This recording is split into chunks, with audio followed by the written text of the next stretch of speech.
Wars a new hope movie का start होता है और दिखाया जाता है कि रेबल एलियंस और इंपीरियल्स की वॉर हो रही है क्योंकि रेबल एलियंस के कुछ जासूसों ने इंपीरियल्स के सुपर वेपन जिसे मूवी में बैटल स्टेशन कहा गया है उसके प्लान्स को चुरा लिया है और वो प्लान्स उन्होंने प्रिंसेस लेया को दे दिए हैं। डर्थ वेंडर जो इस कहानी में एक इविल कैरेक्टर है वो खुद प्रिंसेस लेया के स्पेसशिप पर आ जाता है और रेबल एलियंस के सोल्जर्स को इंपीरियल फोर्सेस जिन्हें स्टॉर्म ट्रूपर्स कहा जाता है वो पकड़ लेती है। पर डर्थ वेंडर प्रिंसेस लेया तक पहुंच जाता है। प्रिंसेस लेया है तो इंपीरियल सेनेटर पर असल में वो एक सीक्रेट रेबल एलियंस की लीडर है। प्रिंसेस लेया डर्थ वेंडर के पहुंचने से पहले ही बैटल स्टेशन के डेटा प्लान एक रोबोट R2-D2 की मेमोरी में ट्रांसफर कर देती है और साथ ही एक मैसेज भी रिकॉर्ड करती है। R2-D2 रोबोट एक और ह्यूमनॉइड रोबोट C-3PO के साथ मिलकर स्केप पॉड से स्पेस में निकल जाते हैं और एक डेजर्टेड प्लेनेट जिसका नाम टटूनी है उस पर पहुंच जाते हैं। और दोनों रोबोट्स उस प्लेनेट पर पहुंचने के बाद जावा ट्रेडर्स के हाथ लग जाते हैं और वो उन्हें ल्यूक स्काईवॉकर के अंकल आंटी को बेच देते हैं। दरअसल ल्यूक और उसके अंकल आंटी ने यहाँ अपनी दुनिया बसाई है और वो मॉइस्चर फार्मर्स के नाम से जाने जाते हैं। ल्यूक के अंकल उसे उन रोबोट्स को ले जाकर क्लीन करने को कहते हैं और जब ल्यूक R2-D2 को क्लीन कर रहा होता है तो प्रिंसेस लेया ने जो उसमें मैसेज रिकॉर्ड किया था उसकी होलोग्राफिक इमेज उसके सामने आ जाती है पर वो इनकम्प्लीट होता है और R2-D2 पूरा मैसेज अपनी मेमोरी से शो नहीं कर पाता। उस मैसेज में प्रिंसेस लेया ओबी-वैन केनोबी से हेल्प मांग रही होती है। कुछ देर बाद ल्यूक को पता चलता है कि R2-D2 वहाँ पर नहीं है जहाँ पर उसने उसे क्लीन किया था। वो और दूसरा रोबोट उसे ढूंढने के लिए बाहर निकल जाते हैं। इस प्लेनेट पर रहने वाले सैंड लोग जो लोगों को लूट लेते हैं वो इन पर अटैक कर देते हैं पर तभी एक बूढ़ा आदमी ने बचा लेता है और R2-D2 को भी ये लोग ढूंढ लेते हैं। ये बूढ़ा आदमी अपना नाम ओबी-वैन केनोबी बताता है।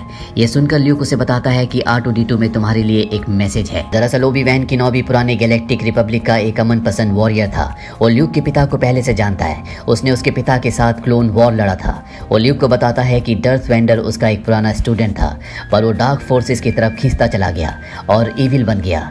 उसी ने ल्यूक के पिता का मर्डर भी किया है। इसके बाद ओबी-वैन ल्यूक को उसके पिता का लाइट सेबर भी देता है जो कि जेडी वॉरियर्स का एक पावरफुल हथियार है। अब R2-D2 प्रिंसेस लेया का पूरा मैसेज ओबी-वैन को दिखाता है जिसमें प्रिंसेस लेया ओबी-वैन से रिक्वेस्ट करती है कि वो इस बैटल स्टेशन यानी डेथ स्टार वेपन के डेटा प्लान्स को लेकर उसके होम प्लेनेट एल्डिरान चला जाए और उसके पिता को दे दे।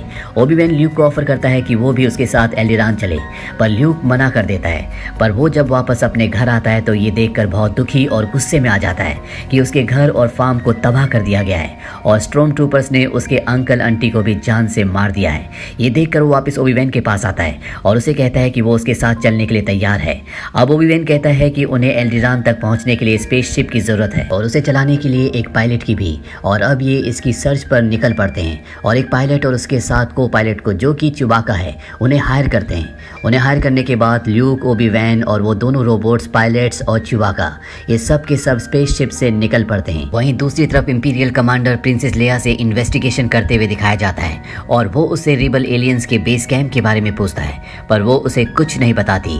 कमांडर उसे धमकी भी देता है कि अगर उसने बेस कैंप के बारे में नहीं बताया तो वो उसके होम प्लेनेट एल्डिरान को डेथ स्टार यूज करके तबाह कर देगा और वो अपने वेपन को टेस्ट करने के लिए ऐसा ही करता है और पूरे प्लेनेट को एक ही सेकंड में तबाह कर देता है। ल्यूक और उसके साथियों की जान बच जाती है क्योंकि वो एल्डिरान ग्रह तक अभी नहीं पहुंचे होते पर उनका जो स्पेसशिप होता है वो डेथ स्टार की ट्रैक्टर बीम के सामने आ जाता है।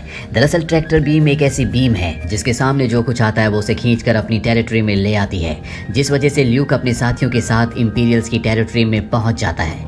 ल्यूक और उसके साथियों को पता है कि वो इंपीरियल्स की टेरिटरी में है इसीलिए वो अपने स्पेसशिप में छुप जाते हैं। डर्थ वेंडर ल्यूक के शिप को अच्छे से तलाश करने का हुक्म देता है। वहाँ ओबी-वैन उन सबको कहता है कि वो उस ट्रैक्टर बीम को डिसेबल करने जाएगा। ल्यूक उसके साथ जाना चाहता है पर वो उससे कहता है कि तुम्हें यहीं रुकना होगा। तभी ल्यूक को पता चलता है कि डर्थ वेंडर ने यहाँ पर प्रिंसेस लेया को भी कैप्चर किया हुआ है और वो लोग उसे जान से मारने वाले हैं और ल्यूक किसी भी कीमत पर प्रिंसेस लेया को बचाना चाहता है। तभी इनके स्पेसशिप में कुछ स्टॉर्म ट्रूपर्स आते हैं। ये उन्हें मारकर उनका कॉस्ट्यूम पहन लेते हैं। साथ ही इनका जो को पायलट है जिसका नाम च्यूबाका है ये उसे जंजीरों से बांधकर दुश्मन को ये शो करवाना चाहते हैं जैसे इन्होंने च्यूबाका को अरेस्ट कर लिया हो। वहीं ओबी-वैन को दिखाया जाता है जो डर्थ वेंडर से अकेला ही फाइट करने के लिए जाता है। हालांकि वो जानता है कि वो डर्थ वेंडर से जीत नहीं सकता पर वो चाहता है कि वो उसका टाइम वेस्ट कर सके और बाकी सब लोग प्रिंसेस को बचाने के बाद यहाँ से निकल जाएं। वहीं ल्यूक और उसके साथी प्रिंसेस को छुड़ाने में कामयाब हो जाते हैं और वहाँ से निकल जाते हैं, पर इसके लिए ओबी वैन को अपनी जान देनी पड़ती है। अब ये सब रिबल एलियंस के बेस कैंप जो कि येविन 4 प्लेनेट पर है वहाँ पहुँचते हैं और उस डेथ स्टार के प्लान को देखकर इन्हें पता चलता है कि उसमें एक वीक पॉइंट है और वो ये है कि अगर ये उसके थर्मल एग्जॉस्ट पोर्ट पर टारगेट करके शूट कर दें तो एक चेन रिएक्शन होगा जिससे दुनिया का सबसे खतरनाक हथियार, जिसका नाम डेथ स्टार वेपन है, वो पूरी तरह से डिस्ट्रॉय हो जाएगा। अब यहाँ पर जो पायलट होता है वो अपने चुबाका को और पैसों को लेकर यहाँ से निकल जाता है क्योंकि उसे हायर किया गया था और अब उसका काम खत्म हो चुका है। वहीं ल्यूक रेबल एलियंस की आर्मी को ज्वाइन करता है और डेथ स्टार को डिस्ट्रॉय करने के लिए तैयार होता है, पर इंपीरियल्स ने उनके शिप में ट्रैकिंग डिवाइस लगाई होती है जिससे उन्हें उनकी लोकेशन का पता चल जाता है और डर्थ वेंडर अपनी आर्मी को लेकर रेबल एलियंस तक पहुंच जाता है। रेबल एलियंस को भारी नुकसान उठाना पड़ता है क्योंकि डर्थ वेंडर के पास दुनिया का सबसे खतरनाक हथियार, जिसका नाम डेथ स्टार है, वो है। वहीं ल्यूक आखिरी बार डेथ स्टार को डिस्ट्रॉय करने वाला होता है कि तभी उसके पीछे डर्थ वेंडर का शिप आ जाता है, लेकिन उसी वक्त वहां पर वो पायलट अपने चुबाका के साथ भी आ जाता है जो इन्हें छोड़कर चला गया था। वो ल्यूक को बैकअप करता है और ल्यूक ओबी वैन की स्पिरिचुअल गाइडेंस से डेथ स्टार के एग्जॉस्ट पोर्ट पर शूट करने में कामयाब हो जाता है और इस तरह से चेन रिएक्शन स्टार्ट हो जाता है और डेथ स्टार जो कि येविन 4 प्लेनेट को तबाह करने वाला होता है वो पूरी तरह से डिस्ट्रॉय हो जाता है और इस तरह से दुनिया का सबसे ताकतवर हथियार खत्म हो जाता है। साथ ही पायलट और चुबाका दोनों मिलकर डर्थ वेंडर पर अटैक करते हैं और उसके शिप को क्रैश कर देते हैं। ल्यूक वापस बेस कैंप पहुंचता है और सब अपनी जीत पर यहाँ पर सेलिब्रेट करते हुए दिखाए जाते हैं।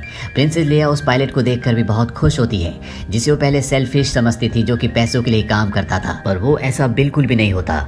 मूवी के एंड में दिखाया जाता है कि प्रिंसेस लेया उस पायलट और ल्यूक को एक सेरेमनी में मेडल्स पहना रही होती है। इसी के साथ ये फिल्म, ये कहानी खत्म हो जाती है। इस फिल्म के बाकी के पार्ट्स के लिंक नीचे डिस्क्रिप्शन में, आप उन पार्ट्स को भी जरूर देखें। ये फिल्म सन 1977 में रिलीज हुई थी। IMDb पर इसकी रेटिंग है 8.6। इस फिल्म का बजट था $11 मिलियन और बॉक्स ऑफिस पर इसने कमाई की थी $775.8 मिलियन की। उम्मीद करते हैं कि ये कहानी आपको पसंद आई होगी।